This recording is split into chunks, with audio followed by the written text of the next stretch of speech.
Hello and welcome to the video diary for my first ever guitar build from scratch. This guitar was an acoustic guitar given to me when I was 16 by a friend of mine. Over the years acquired many drawings and slowly became unplayable to the point where it wasn't worth repairing.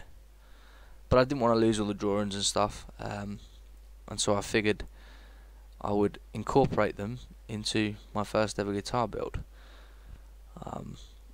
These are just some pictures of the guitar through the years and how it progressed. I mean, God, there must have been so much paint on this thing. But the main problem was with the neck and the frets. It was warped. It got damp. Living in garages, moving house, and all that sort of stuff. So yeah, this is pretty much how it started. So the first thing I did was smash it to pieces, just being sure to keep the top and the back. Used top to create a template out of some old plywood I had left over from a desk, which is what you can see now.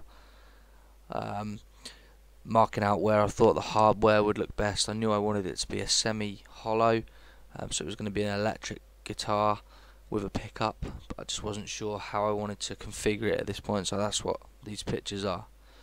I had some ash, as you can see, that I was just testing out the sort of size bit of wood I would need.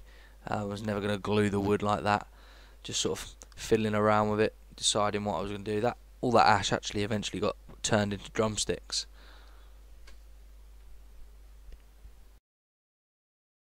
So this is the wood I selected for the main part of the body. Got it off eBay.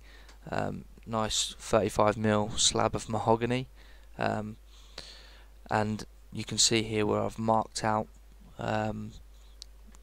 the shape of the acoustic dreadnought top, which I'm using. It's got another body on the bottom as well. Got another couple of bodies out of this actually. And here we go, cutting the body out. I did actually begin cutting it out with a jigsaw, but the bandsaw arrived like a day after the wood arrived, so I was able to do it properly in the end. And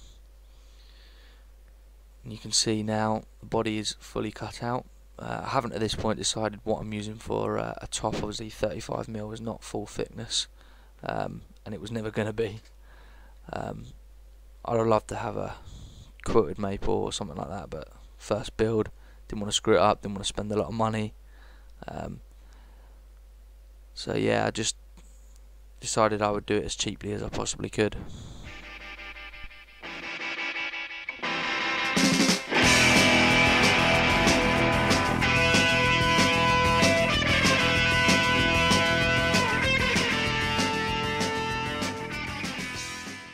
So this is the body all cut out. It's got the centre line marked on, it's got the sound hole from the acoustic top.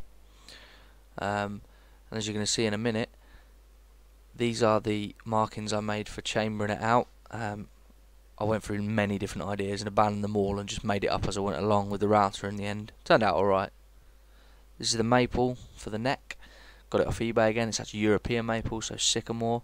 But again, I got like 16 necks worth for about 40 quid. Unfortunately, I cut it all up into blanks and it warped over the winter, so I've used it for wood turning. This is the neck blank all marked out and ready for cutting. And now we are cutting the neck out. As you can see, it's a massive 50mm piece of maple, so it's like nearly 2 necks worth in there. Can't remember what I did with the offcut in the end. Probably used it as clamping cauls.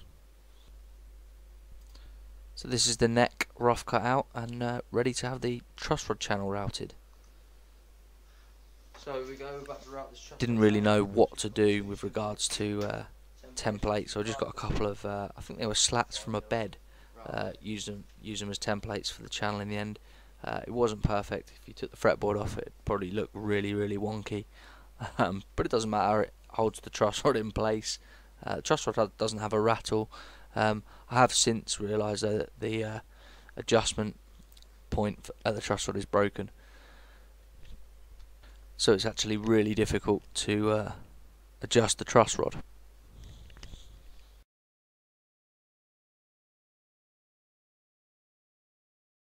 So here I'm just getting ready to mark out the side profile of the neck. Obviously, like I said before, it's a really fat neck blank, so a lot to be done. So there was a bit of a gap in my record of what I was doing, but I'd selected a spruce, just got that from B&Q for the top, I'd cut that out and I'm just weighing it here. And now we're just begin chambering. That was my original chambering plan, but like I said, I abandoned it and went just all out in the end. I wanted to make it as light as possible. At one point I thought the guitar was going to weigh close to 16 pounds, so I knew I had to take some more off. As you can see, they're a little bit bigger now, these sections, and they eventually got even bigger. So the body and the top are glued up, and now I'm gluing the back and front from the old acoustic on. I got a pretty good glue joint considering the state of the wood, and I didn't plane the mahogany because I didn't have a planer. I know better now, and now I do have a plane, so we're all good. It's all glued up here. Obviously the gap from the acoustic top where the neck pocket would be, and that's what I'm going to do next. Routing neck pocket and pickup cavity. I've gone with a single P90 configuration in the end. It's just a picture of the back there.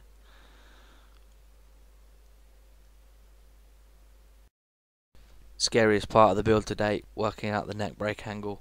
If this goes wrong, guitar's basically unplayable. But I got there in the end with the help of Crimson Guitars tutorial videos.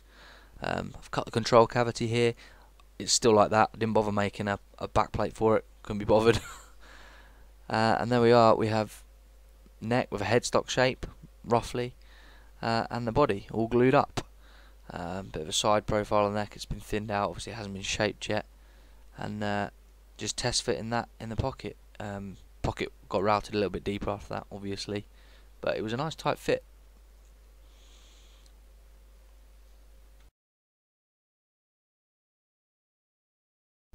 So you can see from this picture that the join where the neck meets the sound hole needs a bit of work. So I rounded it off, and you can't see that from a distance. It's not a perfect circle. I was pretty pleased with the way that turned out. So here we are, moved on to the fretboard and fret slotting. I was terrified at doing this, but it actually turned out to be one of the easiest parts of the whole build. Everything went perfectly. There was no mistakes. Until we got to inlaying, which you'll notice a little bit later. But it was so easy to slot these frets. I bought a fret slotting saw from Touchstone Tonewoods, and yeah, absolutely brilliant. Was really pleased with the way it turned out. Tonight, we got the truck. We're going downtown, gonna beat up the rocks. You're to the drive, I'll bring the beer. It's a late, late shift, no one to fear. And ride, ride, how we ride. And ride, you ride. It's a roundup time with a good horse. We're gonna... Just a few pictures of the fretboard after I finished slotting. Looks a bit mucky there, but once the fret go in, you can't see anything at all from the outside of the slots. Look at the guitar now, you wouldn't know it from any other shop guitar. So the fretboard inlays. The more eagle-eyed of you lot will notice that I miscounted and inlaid 11 and 13 instead of 12. Which is a bit dumb, but I knew it was my guitar. It wasn't like it was going to be for anybody else, so it wasn't a massive thing. And actually, because the guitar's designed to be kind of messed up, I kind of like the effect it has, really, to be honest. Just the whole distressed, screwed up sort of style I was going for. As you can see, we moved on to installing the frets. Would have been much easier with a press, but obviously I didn't have one. I do have some pretty sick blue hair going on. But yeah, I just used a fret hammer. And again, I was quite worried about doing this, but it turned out alright in the end, so that's the main thing, I guess. I didn't have to glue any of them in, which I know some people have had to, so I take that as a win.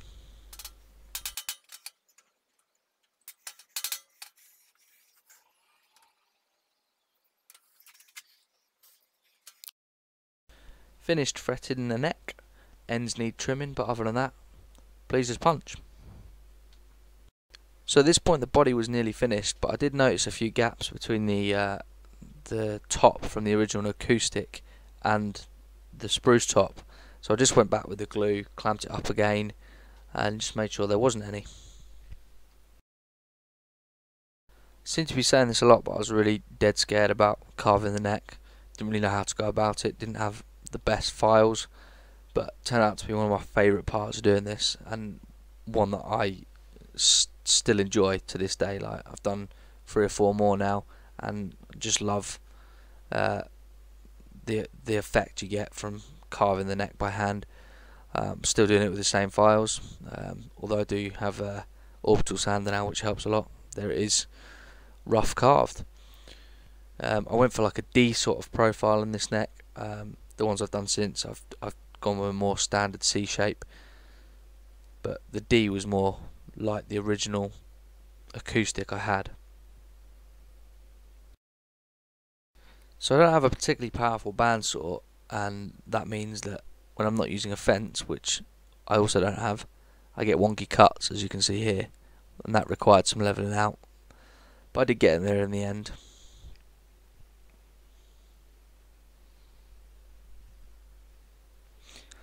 Just test fitting the neck since it's been carved.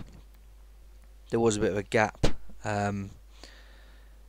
or it looked as though there was a gap, because obviously the original neck from the acoustic was slightly wider than the neck I'd made, so it appears there's a gap between the neck and the acoustic top, but it is just the top 5mm from the old acoustic. The neck join between the body and the neck was actually super tight. I had to hammer it in there for the test fit and when I glued it.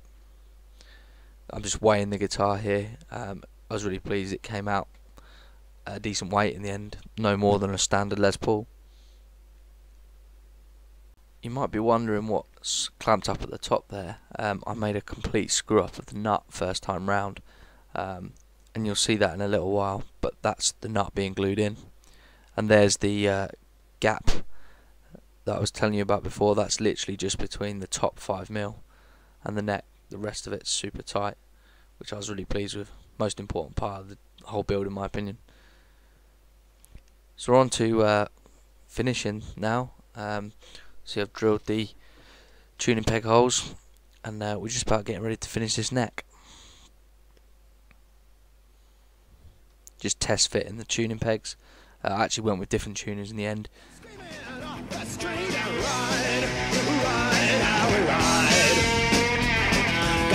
Uniform and a silver badge. Play cops for real and play cops for pay. Let's ride. So this was the worst thing about the entire build. I tried to cut the nut slot with the bandsaw in the dark, or nearly dark, after I played cricket all day. Totally screwed it up, and it was really difficult to recover from, to be honest. I tried one nut, didn't fit properly, couldn't get a good fit. Tried to force it, filled gaps with sawdust and super glue. Yeah, just not good in any way at all. Eventually ended up knocking this nut out, cutting off the end of that fretboard, gluing another piece of fretboard off cut on the end of the fretboard, filling the gaps again, super glue and sawdust, and then recutting the nut slot by hand. You can see the fill there next to the nut, and this isn't even the nut that finished on the guitar in the end. But yeah, lesson learned. Don't be a wanker and try and work in the dark. Needs to say, because you'll probably cut a finger off as well. But yeah, I haven't done that again since. But even doing it properly, nut slotting is not one of my favourite jobs. It's just too easy to screw up. So the body's completely finished and getting ready for finish to be applied to the edges. Obviously it's already got what I want on the front, so I masked it all off. Just used a Stanley knife and a roll of masking tape to cover the bits I didn't want to get any finish on. Decided to use Keda dyes for finish. So it's time to finish. We've got this Keda wood dye, water based. Just mix it with a little bit of isopropyl, methylated spirits, and this means that we can store whatever we don't use. for a later date. I've just topped it up, it was already purple. I'm going to add a little bit more of the red, see if I can get a lighter colour. The blue is very, very powerful. Not that it matters, I've used this purple before, just interested to see what else I can get. I only need a tiny amount. Such amazing value, this stuff. There we go.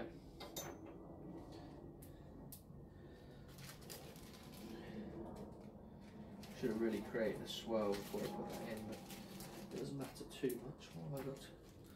I'll mix it with this drumstick. Get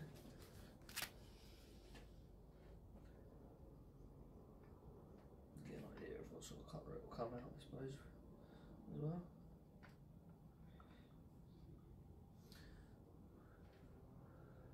Sort of a binary kind of colour.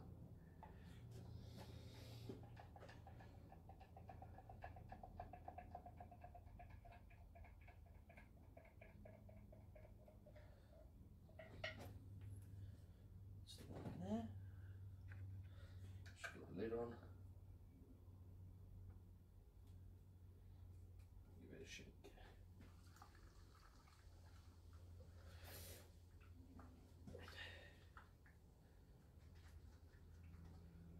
Really can't see a pinky sort of purple. I don't know if you can see. Anyway.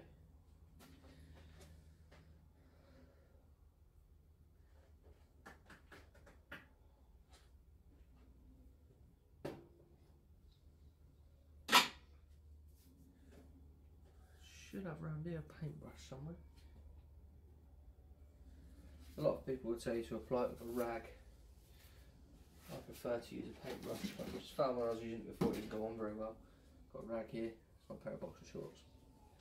This would just be for mopping off any drips. So, here we go. I'm going to keep that well away from when I'm working, just in case I knock it.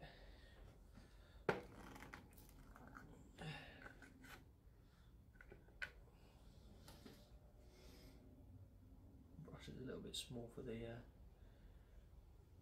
jar, it doesn't matter too much.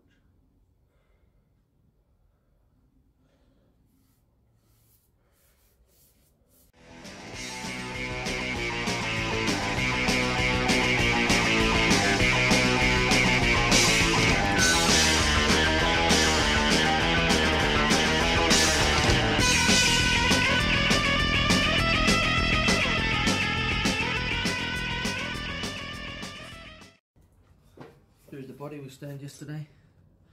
Really loving this. How the pinks come out on the spruce top. Not so keen on it's come out on the mahogany at the bottom, so I'm probably going to mask off that spruce and do a really intense dark black stain on this bit. I would do solid colour, but I hate doing solid colour. So yeah, but now I'm going to get some stain on the neck. Gone for this disgusting sort of lime green colour. Then a darker green, I'm going to try and burst it around the outside. I'm going to get blue in there as well, sort of like a dirty seawater sort of colour. Like the seawater we get in England, basically.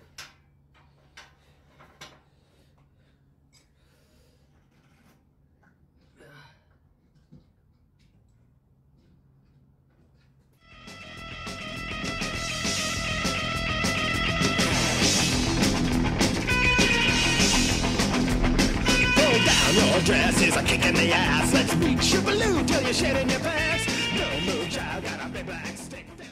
Just some pictures here of the neck with stain on it, still wet. Wasn't expecting it to turn out as yellow as it did at this point, so I added a few coats of blue stain as well. And it did turn out really nicely, and not what I was going for. I originally wanted it to be like a seaweed, sea foam sort of burst effect. But it turned out nothing like that. But once it had the shellac on it, it brought out a load of scratches where I'd not sanded well enough. Not deep scratches, but yeah, it just gave a really nice effect in the end. finally the neck gets glued into the body and it becomes a guitar pretty much. I was well excited about this. I must have left it clamped on for about 48 hours because I was so scared of it falling apart and breaking, but yeah, just using maple offcuts from clamping calls, and looking forward to getting this finally set up. That's a picture of the neck after it's had some of the some more of the blue and green on it.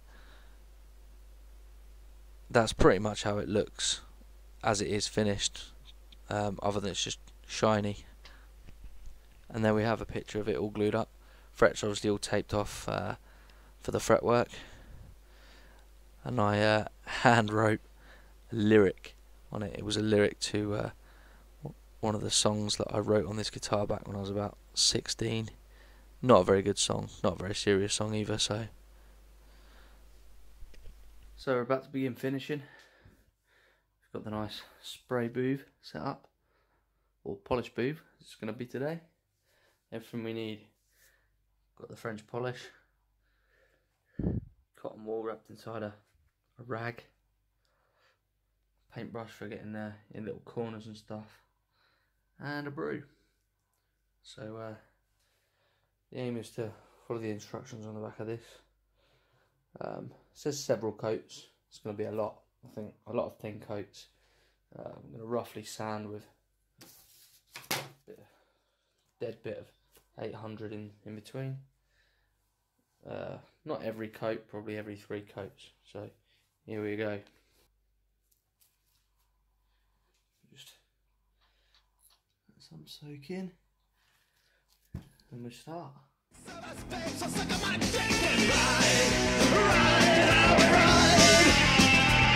Let's ride, you ride. The left newspapers might whine a bit about the guys at the station, they don't give a shit. Dispatch calls, oh, you're doing something wicked. No siree, Jack, we're just giving tickets. Let's ride, ride, how we ride. And ride, ride, how we ride. And ride, ride, how we ride. Let's ride, you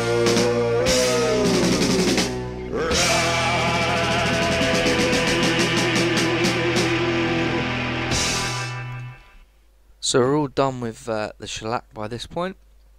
It's gone on the edges, it's gone on the front, and it's gone on the back. And as you can see, it's brought out a really nice shine. There was no need for wet sanding and buffing and all that nonsense. Well, I didn't feel there was anyway. Probably could have got away with some, but I didn't put enough shellac on for that really. It was only supposed to be a light shine, not like a super high gloss finish. Otherwise I wouldn't have used shellac, to be honest.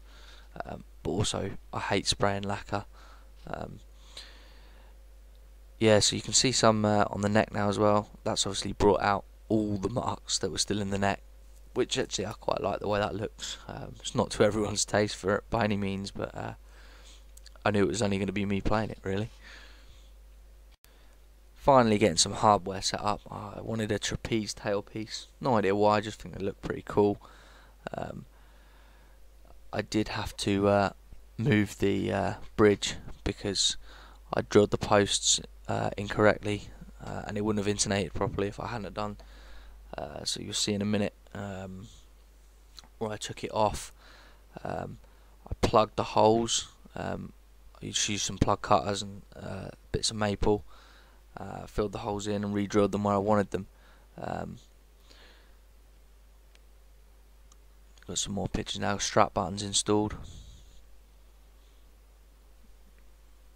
fitting the tuners. As you can see, I switched from the ones I tested with. I got these tulip style ones from eBay, and I'll be honest, actually it's probably the worst thing on the guitar at the moment, apart from the nut of course. But yeah, they're pretty awful. I might have to change them out at a later date.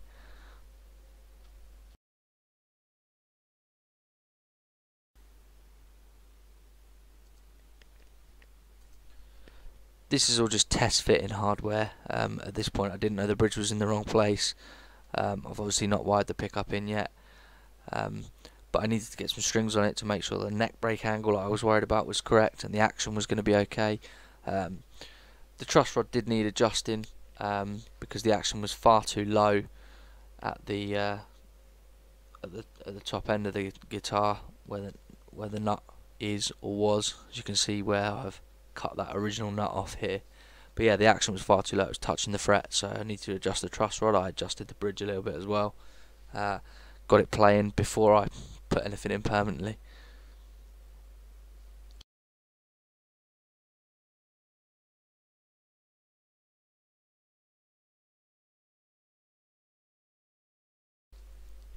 Got the pickup wide in, just simple input volume control, and now we have the finished guitar. 6 months of work all finally come together, and I was really pleased with it. Kept it as true as possible to the original acoustic with the way it looks.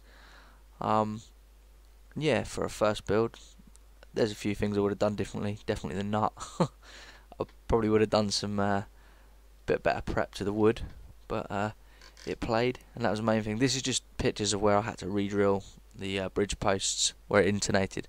I didn't realise I'd actually put the guitar together and finished it before I realised it was wrong. I thought I realised it in the testing process, but that obviously wasn't the case.